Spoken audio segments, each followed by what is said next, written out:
একদিনেই ৩৫৫ কোম্পানির শেয়ারের দরপতন ঢাকার পুঁজিবাজারে। ১৮ মাসের মধ্যে সর্বনিম্ন কমেছে ৬,৫০০ কোটি টাকার মূলধন। লোকসান আতঙ্কে বিনিয়োগকারীরা। অফিস চালুর দ্বিতীয় দিনে রাজধানীতে ফিরেছে কর্মচাঞ্চল্য। আজও কারফিউ শিথিল ১০টা থেকে ৫টা। পুরো দমে চলছে পোশাক কারখানা। ব্রডব্যান্ড ইন্টারনেট চালু হলেও ধীর গতি। কারফিউ চরম সংকটে খুলনার চিংড়ি শিল্প। একের পর এক বাতিল হচ্ছে বিদেশি অর্ডার। সপ্তাহে ক্ষতি ছাড়িয়েছে শত কোটি টাকা।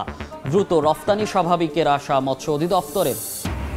এবং মালদ্বীপে ধরপাকড় অভিযানে কর্মহীন অসংখ্য প্রবাসী। কাজ পেলেও প্রতিষ্ঠান দিচ্ছে না ভালো বেতন। অনিয়মে জড়িত নিয়োগকর্তাদের জরিমানার উদ্যোগ প্রশাসনের।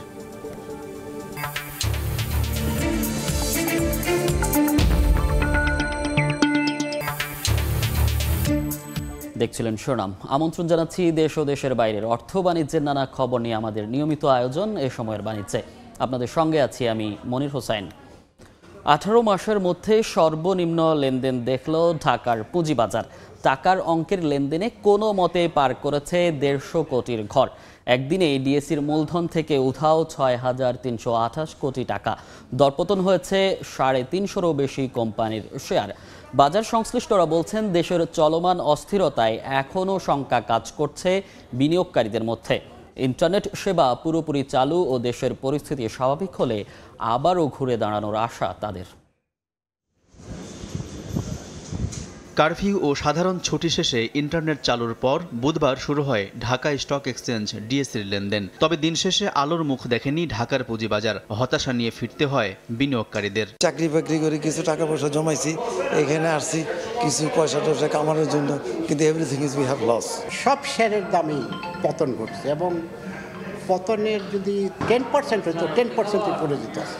বুধবার ডিএসইতে লেনদেন হয়েছে ১৫৯ কোটি ৩৭ লাখ টাকা, যা গত ১৮ মাস ২২ দিনের মধ্যে সর্বনিম্ন। দরপতন হয় ৩৫৫টি কোম্পানির শেয়ারের। বাজার মূলধন হারায় ৬,৩২৮ কোটি টাকা। ইন্টারনেট সেবা পুরোপুরি চালু না হওয়ায় বাজারের এমন গতি বলে জানায় ব্রোকারেজ হাউসগুলো। বায়ার নাই বললেই চলে। ইন্টারনেট স্বাভাবিক হলে বায়ার দাঁড়াবে। অনেকে ভয়ে আছে, সেল অনেক শেয়ার আর কি সেল করে দিছে, তো এখন আর কি মার্কেট অনেকটাই বেশি মাইনাস চলে গেছে। এমনিতেই ধারাবাহিক পতনে টালমাটাল পুঁজিবাজার, তার উপর এমন হতাশাজনক লেনদেন বিনিয়োগকারীদের আরও বাজার বিমুখ করবে বলে মনে করছেন সংশ্লিষ্টরা। আশা ছিল যে আজকে হয়তো মার্কেট অতটা পড়বে না, কিন্তু আমাদের তো মানুষ হচ্ছে প্যানিক বেশি এবং ক্ষুদ্র ইনভেস্টর বেশি, ওইটার ইম্প্যাক্টটা পড়ছে আর কি। তো এটা হয়তো আজকে কালকের দিনটা চলে গেলে আশা করা যায় রোববার থেকে হয়তো পজিটিভ ট্রেন্ডে ফিরতে পারে মার্কেট। বুধবার ডিএসইর প্রধান সূচক ডিএসইএক্স ৯৫.৬৬ পয়েন্ট কমে দাঁড়িয়েছে ৫,৩৫০.৮৩ পয়েন্টে। সরিয়াহ সূচক ২১.৮৭ পয়েন্ট ও বাছাই সূচক কমেছে ৩৭.২৮ পয়েন্ট। আলতাফ হুসাইন, সময় সংবাদ, ঢাকা। আজও ৭ ঘন্টার কারফিউ শিথিল ও অফিস আদালত খোলায় চিরচেনা যানজটে ঢাকা। গতকালের চেয়ে আজ সড়কে গণপরিবহন সংখ্যাও কিছুটা বেশি। রাজধানীর ফার্মগেট থেকে সে খবর জানাচ্ছেন সহকর্মী তোহা খান তামিম। গত কয়েকদিনের উৎকণ্ঠা আর নানা শঙ্কা কাটিয়ে কর্মজীবী মানুষ এখন ঢাকার রাজপথে এবং রাজধানী আবারও সেই তার স্বরূপে ফিরতে শুরু করেছে। আমরা দেখতে পাচ্ছি যে রাজধানীর বিভিন্ন যে গুরুত্বপূর্ণ সড়ক রয়েছে, গুরুত্বপূর্ণ পয়েন্টগুলো রয়েছে, মোড়গুলো রয়েছে, সেখানে ঘন্টার পর ঘন্টা কিন্তু যে জ্যাম, সেই জ্যামে আটকে থাকছেন কর্মজীবী মানুষ। যদিও রাস্তাতে গণপরিবহন অনেক কম দেখা গেছে এবং যেই গণপরিবহনগুলো আসছে, অর্থাৎ যেই যাত্রীবাহী বাসগুলো আসছে, বিশেষ করে সেই বাসগুলোতে ওঠার জন্য হুড়ুহুড়ি পাড়াপাড়ি লেগে যাচ্ছে যারা যাত্রী রয়েছেন বিভিন্ন গন্তব্যে যাবেন তাদের মধ্যে। এছাড়া ভেতরে বসার সিট পাওয়া যাচ্ছে না, বা মানুষ বাইরে ভেতরে দাঁড়িয়ে রয়েছেন, পাশাপাশি দরজাতেও কিন্তু অনেক মানুষকে আমরা ঝুলে ঝুলে তাদের যে গন্তব্য সেই গন্তব্যে যেতে দেখেছি। এছাড়া ট্রাফিক পুলিশকে আমরা মোড়ে মোড়ে দেখেছি যে ট্রাফিক যে নিয়ন্ত্রণ, সেই নিয়ন্ত্রণ ব্যবস্থা আরও জোরদার করার যে চেষ্টা, সেই চেষ্টা করতে দেখেছি। যদিও তাদের বলা যায় যে এই যে উদ্বুদ্ধ পরিস্থিতি এবং এই উদ্বুদ্ধ পরিস্থিতিতে তারা বেশ গলদঘর্ম হচ্ছেন ট্রাফিক যে ব্যবস্থা সেটি এর যে ব্যবস্থাপনা করতে বা এর সুষ্ঠু যে ব্যবস্থাপনা সেটির আসলে সমাধান করতে। অর্থাৎ বেশ গতকাল থেকে দেখা যাচ্ছে যে সড়কে যে চাপ, সেই সড়কে চাপ বেড়েছে কয়েক গুণ এবং মানুষের বাইরে বের হওয়ার যে প্রবণতা সেটাও কিন্তু লক্ষ্য করা যাচ্ছে অনেক বেশি। রাজধানী ফার্মগেট এলাকা থেকে এই ছিল আমার হাতে সব শেষ। তোহা খান তামিম, সময় সংবাদ, ঢাকা। চট্টগ্রামে পুরো দমে চলছে তৈরি পোশাক কারখানাগুলোর কাজ। কর্মীদের যাতায়াতে রাখা হয়েছে বিশেষ নিরাপত্তা ব্যবস্থা। সকাল থেকে কাজে যোগ দেন কেইপিজেড ও সিইপিজেড এর শ্রমিক কর্মচারীরা। গতকাল সারা দেশে পোশাক কারখানাগুলো খুললেও চট্টগ্রামে চালু হয় একদিন আগে। কারফিউ পরিস্থিতিতে শ্রমিক কর্মচারীদের যাতায়াতের জন্য রাখার কথা জানিয়েছে কারখানা কর্তৃপক্ষ। কর্মীদের আইডি কার্ড গণ্য হচ্ছে কারফিউ পাস হিসেবে।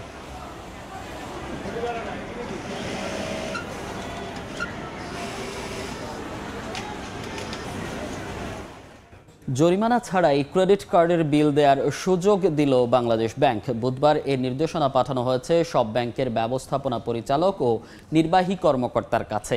ডিপিএস ও বকেয়া ঋণের কিস্তি শোধের ক্ষেত্রেও গ্রাহকরা পাবেন এই সুবিধা। তবে এই সুযোগ কেবল 31 জুলাইয়ের মধ্যেই সীমাবদ্ধ থাকবে বলে জানানো হয়েছে। সহিংসতা নিয়ন্ত্রণে মঙ্গলবার পর্যন্ত 3 দিন সাধারণ ছুটির কবলে পড়ে বন্ধ থাকে ব্যাংকিং কার্যক্রম। এই সময়ে ঋণ, ডিপিএস এর কিস্তি আর ক্রেডিট কার্ডের বিল পরিশোধ নিয়ে দুশ্চিন্তায় পড়েন গ্রাহকরা। গ্রাহকদের সেই দুশ্চিন্তার অবসান করল বাংলাদেশ ব্যাংক। বুধবার 2টি প্রজ্ঞাপন জারির মাধ্যমে জানানো হয়, গেল 18 থেকে 25 জুলাই পর্যন্ত পরিশোধযোগ্য ঋণের বকেয়া অর্থ, ক্রেডিট কার্ডের বিল ও ডিপিএস সহ বিভিন্ন সঞ্চয় স্কিমের কিস্তি অনেকে পরিশোধ করতে পারেননি। আগামী 31 জুলাইয়ের মধ্যে তা পরিশোধ করলে কোনো প্রকার সুদ, দণ্ডসুদ, অতিরিক্ত সুদ, বিলম্ব ফি বা জরিমানা আদায় বা আরোপ করা যাবে না।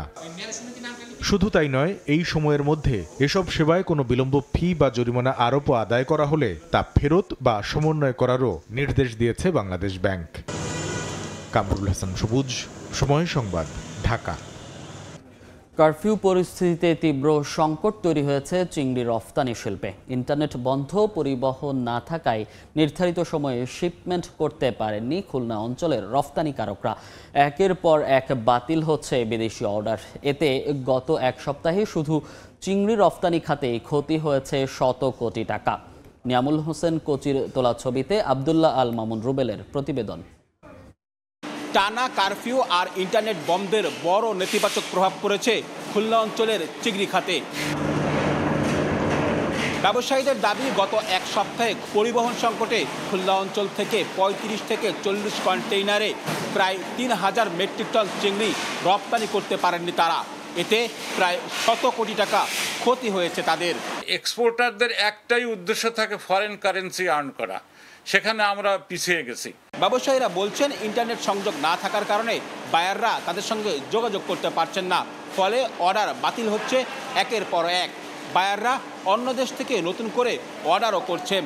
ফলে এর দীর্ঘমেয়াদী নেতিবাচক প্রভাব পড়ারও শঙ্কা তাদের। বায়ারদের সাথে আমরা কমিটমেন্ট ঠিক রাখতে পারছি না, শিডিউল অনুযায়ী শিপমেন্ট করতে পারছি না। আর দ্বিতীয় কথা হচ্ছে, বায়াররা এরকম অবস্থা দেখলেও তারা অন্য দেশে ডাইভার্ট হয়ে যাবে। তবে মৎস্য অধিদপ্তর বলছে, রপ্তানি প্রক্রিয়া স্বাভাবিক করতে প্রয়োজনীয় সব ধরনের উদ্যোগ গ্রহণ করেছেন তারা। নতুন উদ্যমে আমরা যতটুকু পিছিয়ে পড়েছি সেটা যেন আবার কন্টিনিউ করে, সেটা আমার প্রত্যাশা। সবশেষ অর্থ বছরে খুলনা অঞ্চল থেকে 1744 কোটি টাকার চিংড়ি রপ্তানি হয়েছিল, যা তার আগের অর্থ বছরের তুলনায় বেশ কম। আবদুল্লাহ আল মামুন রুবেল, সময় সংবাদ, খুলনা। আমদানি কমেছে চুয়াডাঙ্গার দর্শনা আন্তর্জাতিক রেল স্টেশন দিয়ে। ব্যবসায়ীদের দাবি, চাহিদা মতো এলসি অনুমোদন দিচ্ছে না ব্যাংক। কাজ না থাকায় বেকার স্টেশনের শ্রমিকরাও। মাহফুজ মামুনের পাঠানো তথ্য, ছবি নিয়ে রিপোর্ট। ভারত থেকে চুয়াডাঙ্গার দর্শনা আন্তর্জাতিক রেলপথ দিয়ে মালবাহী ওয়াগনে করে পণ্য আমদানি করেন ব্যবসায়ীরা। দ্রুত সময়ে পণ্য আমদানি ও খালাসের পর নির্দিষ্ট স্থানে চাহিদা মতো সরবরাহ করা হয়। তবে নানা কারণে আমদানি কমে গেছে এ বন্দরে। ব্যবসায়ীরা জানান, ব্যাংক চাহিদা মতো এলসি অনুমোদন না করায় পণ্য আমদানি করতে পারছেন না তারা। অল্প কিছু পণ্য আমদানি করা হলেও রেল ইয়ার্ডে নেই আগের মতো কর্মব্যস্ততা। এতে কর্মহীন হয়ে পড়েছেন স্থানীয় শ্রমিক ও ট্রাক চালকরা। এখানে মাল ঢোকে, কিন্তু আমাদের এখানে লাভে না। আমাদের এখানে 1-200 লিভার সবসময় বেকারই থাকে। 2 মাস পরে ঢুকলো র্যাক, আমাদের তো কাজ কাম নয়, আমাদের বসে থাকতে হয়। কাস্টমস কর্তৃপক্ষের তথ্য মতে দর্শনা আন্তর্জাতিক রেল স্টেশনে 2022-23 অর্থবছরে 2798টি ওয়াগনে 12,32,616 মেট্রিক টন পণ্য আমদানি হয়েছে। এতে রাজস্ব আয় হয় 59 কোটি টাকা। আর 2023-24 অর্থবছরে 9,749টি ওয়াগনে আমদানি হয় 5,76,559 মেট্রিক টন পণ্য, যা থেকে রাজস্ব আয় হয় 26,94,00,000 টাকা। যদিও রাজস্ব আয়ের লক্ষ্যমাত্রা ছিল 116 কোটি টাকা। 2023-24 অর্থ বছরে আমাদের লক্ষ্যমাত্রা ছিল 116 কোটি টাকা, আমরাও অর্জন করেছি মাত্র 26 কোটি টাকা, যা আগের তুলনায় অনেক কম। দর্শনা রেল স্টেশন কর্তৃপক্ষের তথ্য মতে আগে ভারত থেকে মালবাহী ওয়াগনে করে ভুট্টা, পাথর, পেঁয়াজ, China clay, fly ash, gypsum সহ বিভিন্ন পণ্য আমদানি হতো। বর্তমানে আমদানি হচ্ছে শুধু ফ্লাই অ্যাশ, সয়াবিন, ভুসি ও পাথর। সময় সংবাদ, চুয়াডাঙ্গা। পদ্মা সেতু চালুর পর গত 2 বছরে বাগেরহাটে বেড়েছে পর্যটকের সংখ্যা। সুন্দরবন, ষাট গম্বুজ মসজিদ সহ বিভিন্ন স্পটে প্রতিদিনই থাকছে দর্শনার্থীদের ভিড়। তবে পর্যটকদের জন্য নেই যথেষ্ট আবাসন সুবিধা। সংকট সমাধানে নানা উদ্যোগের কথা জানিয়েছে সংশ্লিষ্ট বিভাগগুলো। আলী আকবর টুটুলের পাঠানো তথ্য, আমিনুল ইসলামের ছবি নিয়ে রিপোর্ট। দেশের 3টি বিশ্ব ঐতিহ্যের মধ্যে 2টি বাগেরহাটি, একটি সুন্দরবন, অপরটি ষাট গম্বুজ মসজিদ। পদ্মা সেতু চালুর পর গত 2 বছরে বেড়েছে পর্যটকের সংখ্যা। তবে পর্যটকদের জন্য বাগেরহাটে নেই তেমন কোনো সুবিধা। একদিকে আবাসন সংকট, অন্যদিকে খাবার সংকট। এতে দূরের পর্যটকরা জেলার পর্যটন স্পটগুলোতে এসে বিপাকে পড়েন। ওইরকম কমফোর্টেবল হওয়ার বা ওইরকম পরিবেশ নাই। এই জায়গায় যদি অবকাঠামোর দিক থেকে উন্নত হইতো তাহলে ঘুরতে আর ভালো লাগতো, একটু স্বাচ্ছন্দ্য বোধ হইতো। ঢোকার পরে দেখলাম যে কোনো বসার কোনো মতো একটা সুন্দর ব্যবস্থা নেই। এখানে খাবারের ব্যবস্থা এবং ভালো হোটেল, রেস্টুরেন্ট, এগুলোর ব্যবস্থা যদি ভালোভাবে হতো তাহলে আরও পর্যটন আসতো। জেলাকে পর্যটন বান্ধব হিসেবে গড়ে তুলতে নানা পদক্ষেপ নেওয়ার কথা জানিয়েছে সংশ্লিষ্ট বিভাগগুলো। পর্যটকদের নিরাপত্তায় বাড়তি ব্যবস্থা নিয়েছে বন বিভাগ। আর জেলা প্রশাসক জানান, আবাসন সংকট নিরসনই খানজাহান আলী মাজার মোড় এলাকায় নির্মাণ করা হচ্ছে পর্যটন মোটেল। 3টি বা 4টি জায়গা ছিল ইকো ট্যুরিজম সেন্টার, এখন আমরা আরও কয়েকটি বাড়িয়েছি। সুন্দরবন সুরক্ষা প্রকল্প একটি আছে, সেটার মাধ্যমে আমরা কিছু ইনফ্রাস্ট্রাকচার ডেভেলপ করার চেষ্টা করছি। পর্যটনের একটি হোটেল এখানে তৈরি হচ্ছে, এটি হলে অবশ্যই এখানে মানুষের থাকা এবং খাওয়ার যে সুবিধা সেটি বৃদ্ধি পাবে। বন বিভাগের তথ্য মতে দর্শনার্থীদের সুবিধার্থে সুন্দরবনের বাগেরহাটের শরণখোলা রেঞ্জের আলীবান্ধা ও চাঁদপাই রেঞ্জের আন্ধারমানিক এবং খুলনা রেঞ্জের শেখেরটেক ও কালাবগি এলাকায় ইকো ট্যুরিজম কেন্দ্র তৈরি করা হচ্ছে। গত 2 বছরে বাগেরহাটে প্রায় 20 লাখ পর্যটক ভ্রমণ করেছেন। মালদ্বীপে চলমান ধরপাকড় অভিযানের কারণে কর্মহীন হয়ে পড়েছেন অসংখ্য প্রবাসী। কেউ কাজ পেলেও ভালো বেতন দিচ্ছে না নিয়োগকর্তারা। মালদ্বীপ থেকে খন্দকার ওমর ফারুকের তথ্য, ছবিতে বিস্তারিত। ত্যাগ করে আপনজনের মুখে হাসি ফোটানোর জন্য অনেকেই পাড়ি জমিয়েছেন মালদ্বীপে। বিপুল অঙ্কের টাকা খরচ করে দেশটিতে গেলেও অভিবাসী বিরোধী অভিযানের কারণে বিপাকে পড়েছেন অনেক অভিবাসী, হয়ে পড়েছেন কর্মহীন। অনেকে কাজ করতে পারলেও পাচ্ছেন না ভালো বেতন। এতে চরম মানবেতর দিন পার করছেন প্রবাসীরা। এ অবস্থায় অভিবাসীদের সঠিক বেতন নিশ্চিত করতে উদ্যোগ নিয়েছে মালদ্বীপ সরকার। বুধবার দেশটির সংসদ অধিবেশনে প্রস্তাবিত কর্মসংস্থান আইনে বেশ কিছু পরিবর্তন আনা হয়। বেতন আটকে রাখা, যে কাজে নিয়োগ পেয়েছে তার পরিবর্তে অন্য কাজ করানো এবং অবৈধ কাজ করতে বাধ্য করা হলে জরিমানার বিধান রাখা হয়েছে আইনটিতে। মালদ্বীপ সরকারের নতুন উদ্যোগ হচ্ছে, আপনি যদি কমপ্লেন করেন, আপনার কমপ্লেন যদি বৈধ হয়ে থাকে তাহলে আপনার কোম্পানি মালদ্বীপিয়ান রুপিয়া 50,000 রুপিয়া জরিমানা দিতে হবে, প্লাস তার যে লাইসেন্স আছে সেটার উপর অ্যাপেড আসবে। তো আমি মনে করি এখানে যারা আছেন সবাই ভালো কোম্পানিতে কাজ করবেন আর সবাই বৈধ হওয়ার চেষ্টা করবেন। আমাদের প্রবাসীদের জন্য অনেক ভালো কিছু হবে, এটাই আশা করি আর কি। ধন্যবাদ মালদ্বীপের বর্তমান সরকারকে। সাম্প্রতিক সময়ে দেশটির শ্রমবাজার নিয়ন্ত্রণ এবং প্রতিযোগিতাপূর্ণ করে তুলতে এমন উদ্যোগ নিচ্ছেন বলে জানান সংশ্লিষ্টরা। সময় সংবাদ, মালদ্বীপ। ভারতের এবারের বাজেটে বিভিন্ন দেশকে সহায়তা করার জন্য যে বরাদ্দ রাখা হয়েছে তাতে বাংলাদেশের জন্য বরাদ্দ কমেছে 40%। ভারতীয় সংবাদ মাধ্যম মিন্ট জানায় 2024-25 অর্থ বছরে ভারতের সব মিলিয়ে বাংলাদেশকে 120 কোটি রুপি উন্নয়ন সহায়তা দেবে। গত অর্থ বছরে এর পরিমাণ ছিল 200 কোটি রুপি। কেন এ সহায়তার পরিমাণ কমানো হচ্ছে সে বিষয়ে মিন্টের প্রতিবেদনে কিছু বলা হয়নি। নরেন্দ্র মোদীর নেতৃত্বে বিজেপি জোট নির্বাচনে জিতে নতুন সরকার গঠনের পর এটি ছিল প্রথম বাজেট, যা ঘোষণা করা হয় গত মঙ্গলবার। এদিকে প্রতিবেশী প্রথম নীতির আওতায় চলতি অর্থ বছরের সবচেয়ে বেশি অর্থ সহায়তা দেওয়া হচ্ছে ভুটানকে। বলিভিয়ার আরিকা বন্দর বন্ধ থাকার কারণে দেশটিতে ডিজেলের ঘাটতি দেখা দিয়েছে। চলমান সংকটে গাড়ি চালকরা দেশটির কোষাগারে ডলারের অভাবকে দায়ী করে ধর্মঘট করেছেন। বলিভিয়ার রাষ্ট্রীয় তেল কোম্পানির সভাপতি ঘাটতির প্রধান কারণ হিসেবে বৈরী আবহাওয়াকে দায়ী করছেন। তিনি বলছেন, প্রশান্ত মহাসাগরীয় বন্দরগুলোর সঙ্গে আলোচনার পাশাপাশি এরই মধ্যে পেরু, প্যারাগুয়ে এবং আর্জেন্টিনা থেকে ডিজেল আমদানি বাড়ানোর চেষ্টা করছে বলিভিয়া। বছরের দ্বিতীয় প্রান্তিকে আয় বেড়েছে বৈদ্যুতিক গাড়ি নির্মাতা প্রতিষ্ঠান টেসলা ও গুগলের মূল প্রতিষ্ঠান অ্যালফাবেটের। ছাড় দিয়ে গাড়ি বিক্রি করে এ সময়ে টেসলার আয় $25.50 বিলিয়ন, আর বিজ্ঞাপন ও ক্লাউড পরিষেবা থেকে অ্যালফাবেটের আয় হয়েছে $84.74 বিলিয়ন। বছরের দ্বিতীয় প্রান্তিকে বৈদ্যুতিক গাড়ি নির্মাতা প্রতিষ্ঠান টেসলার আয় বেড়েছে। মঙ্গলবার কোম্পানিটি জানায়, গেল এপ্রিল থেকে জুনে টেসলা $25.50 বিলিয়ন আয় করেছে, যা গত বছরের একই সময়ে ছিল $24.93 বিলিয়ন। যদিও এ সময়ে টেসলা $24.77 বিলিয়ন আয় করবে বলে ধারণা করছিলেন বিশ্লেষকরা। অবশ্য বছর ব্যবধানে কমেছে কোম্পানিটির মুনাফা। দ্বিতীয় প্রান্তিকে বৈদ্যুতিক গাড়ি নির্মাতা প্রতিষ্ঠানটির মুনাফা দাঁড়িয়েছে $1.48 বিলিয়ন, যা গত বছরের একই সময়ে ছিল $2.70 বিলিয়ন। টেসলার আয় বাড়ার কারণ হিসেবে বার্তা সংস্থা রয়টার্স জানায়, দ্বিতীয় প্রান্তিকে কোম্পানিটি ব্যাপক ছাড়ে বৈদ্যুতিক গাড়ি বিক্রি করেছে, যা ছাড়িয়েছে বিশ্লেষকদের সব অনুমান। একইভাবে বিশ্লেষকদের অনুমান ছাপিয়ে গুগলের মূল প্রতিষ্ঠান অ্যালফাবেটের আয় বেড়েছে 14%। বছরের দ্বিতীয় প্রান্তিকে কোম্পানিটি আয় করেছে $84.74 বিলিয়ন, যেখানে অ্যালফাবেট $84.19 বিলিয়ন আয় করবে বলে ধারণা করছিলেন বিশ্লেষকরা। রয়টার্স জানায়, আয় বৃদ্ধিতে বড় ভূমিকা রেখেছে ডিজিটাল মাধ্যমে বিজ্ঞাপন বিক্রি। গেল 3 মাসে কোম্পানিটির বিজ্ঞাপন বিক্রি 11% বেড়ে দাঁড়িয়েছে $64.6 বিলিয়ন।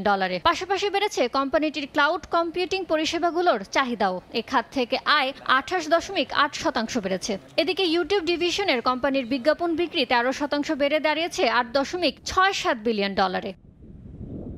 ইয়ানুর শিফাত, সময় সংবাদ। এই পর্যায়ে শীর্ষ সংবাদগুলো জানিয়ে দিচ্ছি আরেকবার। একদিনেই 355 কোম্পানির শেয়ারের দরপতন। ঢাকার পুঁজিবাজারে 18 মাসের মধ্যে সর্বনিম্ন। কমেছে 6,500 কোটি টাকার মূলধন। লোকসান আতঙ্কে বিনিয়োগকারীরা। অফিস চালুর দ্বিতীয় দিনে রাজধানীতে ফিরেছে কর্মচাঞ্চল্য। আজও কারফিউ শিথিল 10টা থেকে 5টা। পুরো দমে চলছে পোশাক কারখানা। ব্রডব্যান্ড ইন্টারনেট চালু হলেও ধীর গতি।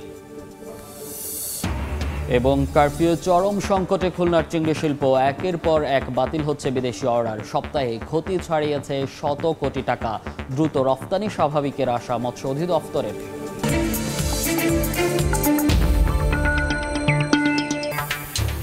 এই ছিল এই সময়ের বাণিজ্যে। সময় সংবাদ নিয়ে ফিরছি কিছুক্ষণ পর। সঙ্গেই থাকুন সময়ের।